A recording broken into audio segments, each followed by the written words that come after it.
পিলখানায় BDR সদর দপ্তরে হত্যাকাণ্ডের ঘটনায় শেখ হাসিনা সহ তার সহযোগীদের ফাঁসি হবে বলে মন্তব্য করেছেন বিএনপি চেয়ারপারসনের উপদেষ্টা আমানুল্লাহ আমান। বৃহস্পতিবার দুপুরে চুয়াডাঙ্গা জেলা বিএনপির আয়োজনে টাউন ফুটবল মাঠে এক জনসভায় এ মন্তব্য করেন তিনি। আমানুল্লাহ আমান বলেন, শেখ হাসিনা পিলখানায় ৫৭ সেনা কর্মকর্তাকে নির্মমভাবে হত্যা করেছেন।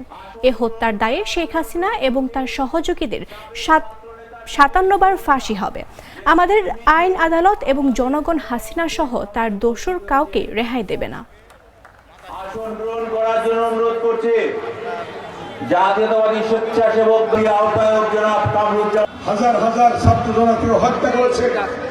আগামীতে যে বিচার হচ্ছে, এই বিচারে শেখ হাসিনার কতবার ফাঁসি হয় তার কিন্তু হিসাব নিকাশ নেই। শেখ হাসিনা নয়, তার দোষরদেরও বিচার হবে বাংলার মাটিতে।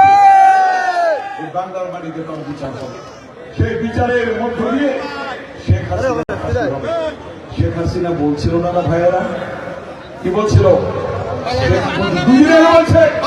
শেখ মুজিবের মেয়ে পালায় না বলছিল কিনা? পালায় না। তারপরে কি বলছিল? আওয়ামী লীগ পালায় না। কোথায় এখন তারা? কোথায়? একজন গোষ্ঠী শুদ্ধ পালাইছে। শেখ হাসিনা তার দূষণের আর কোনদিন জায়গা হবে না, হবে না।